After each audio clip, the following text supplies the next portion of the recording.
नमस्कार, मैं हूं मृत्युंजय मिश्रा और आज हम लोग बात करेंगे कुछ टेक्निकल चीज़ों को लेकर के। अभी बारिश का मौसम है, बारिश आती है बार बार, हमें भिगाती है और डराती बहुत ज़्यादा है। कई बार हमारे आसपास के लोग भी डराते हैं। आपने अक्सर ऐसा सुना होगा कि बिजली चमक रही है, गिर रही है, लाइटनिंग हो रही है और ऐसे में हमारे हाथ में रखा हुआ मोबाइल हैंडसेट्स, खासकर जो एंड्रॉयड फ़ोन्स हैं, ये काफ़ी डेंजरस हो सकते हैं।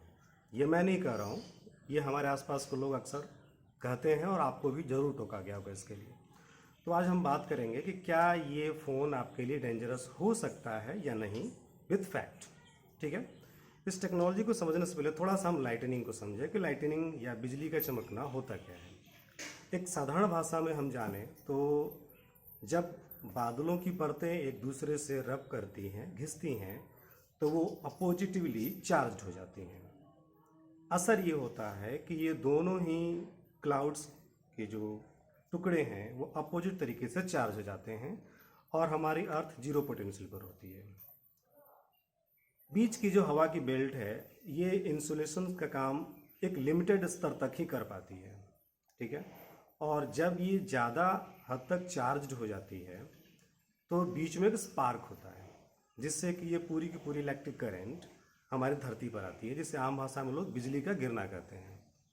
सिंपल फिजिक्स की अगर हम बात करें तो बिजली को चलने के लिए, फॉर द इलेक्ट्रिसिटी कंडक्शन, एक कंडक्टिव मटेरियल की ज़रूरत होती है। ठीक है। अगर हम बात करें मोबाइल हैंडसेट्स की, ये कैसे काम करते हैं, तो हमारा जो भी मोबाइल हैंडसेट है, चाहे वो 2G 3G 4G या आने वाली टेक्नोलॉजी 5G, ये सब के सब इलेक्ट्रोमैग्नेटिक रेडिएशंस पर काम करती हैं। ये जो जनरेशन है सिर्फ उस वेवलेंथ और वेव की टेक्नोलॉजी को डिफाइन करता है और कितनी हाई स्पीड से डेटा ट्रांसफ़र हो सकता है।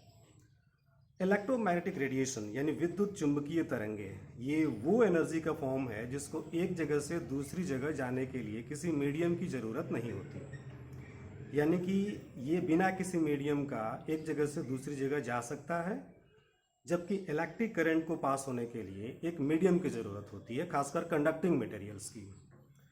जो भी मोबाइल हैंडसेट्स हैं या हमारे आसपास में जो टावर्स हैं जिनसे हमारी इन मोबाइल फ़ोन्स को नेटवर्क मिलता है, एक कॉन्टिन्यूसली इलेक्ट्रोमैग्नेटिक रेडिएशन का एक सी जैसा, यानी कि एक समुद्र जैसा एक स्ट्रक्चर बनाता है। यानी हमारे आसपास में हर वो जगह, चाहे हमारे हाथ में ये फ़ोन हो या ना हो, एक इलेक्ट्रोमैग्नेटिक रेडिएशंस की एक तरंगे हर समय हमारे आसपास से गुजरती रहती है, चाहे आपके हाथ में फ़ोन यूज़ हो रहा हो या नहीं यूज़ हो रहा हो।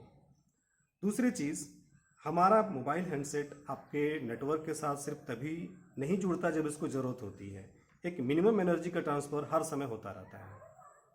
ठीक है।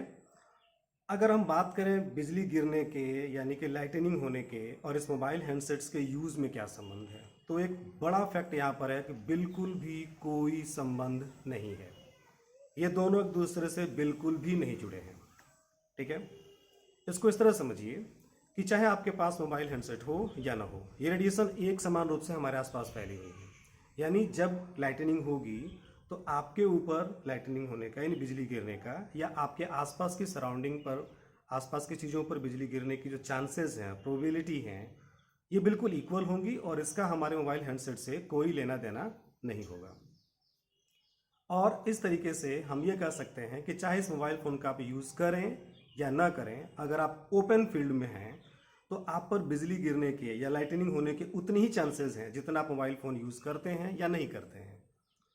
क्योंकि इलेक्ट्रोमैग्नेटिक रेडिएशंस जिस टेक्नोलॉजी पर हमारा फ़ोन यूज़ कर रहा है उसको पास होने के लिए किसी मीडियम की ज़रूरत नहीं है और ये रेडिएशन किसी भी तरीके से लाइटनिंग की करंट को कैरी नहीं कर सकते। यानी आप मोबाइल फ़ोन यूज़ कर रहे हैं तो ऐसा नहीं हो सकता कि इस मोबाइल फ़ोन की वजह से आपके ऊपर बिजली गिर जाए, और अगर ऐसा होता भी है तो सिर्फ दुर्भाग्य मात्र है ये।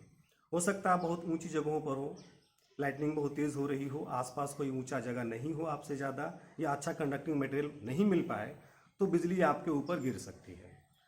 तो आगे से जब भी आपको कोई कहे कि भाई ये फ़ोन बंद कर दो, डरो क्योंकि बिजली आपके ऊपर गिर सकती है, तो आप उसको समझाइए कि ऐसा बिल्कुल नहीं हो सकता। हाँ, एक सामान्य सी बात अगर हम आपसे कहें कि बिजली गिरने से आप बचना चाहते हैं, आप ये अपने आप को बचाना चाहते हैं, तो आपको क्या करना चाहिए। कुछ बेसिक सी चीज़ें हैं, जैसे आप ऊंची जगहों पर ना जाएं, आसपास के ऊंचे पेड़ों की छाया में ना जाएं और दुर्भाग्य से अगर ऐसी जगह पे हैं तो कोशिश करिए कि निचले या छोटी झाड़ियों में जाकर खुद को छुपाएं। लाइटनिंग के लिए जो टावर्स बनाए गए हैं अगर आपके आसपास में हैं तो आप उनसे दूरी बनाएं।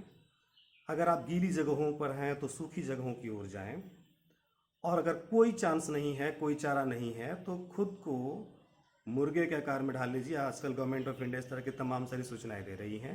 यानी घुटनों के बल बैठ जाना, पैरों को आपस में चिपका लेना, कानों को दबा लेना, ताकि दुर्भाग्य से अगर आपके ऊपर लाइटनिंग हो भी तो आपका जो सिर का हिस्सा है और स्पाइनल कॉर्ड का जो हिस्सा है वो सुरक्षित रहे, और ऐसी स्थिति में आपके बचने की चांसेस हो सकती हैं। ठीक है, तो आज का वीडियो सिर्फ इतने तक ही था, आपका भ्रम दूर करने के लिए। सो नेक्स्ट टाइम आप यूज़ करिए मोबाइल फ़ोन को सुरक्षा के साथ। जय हिंद।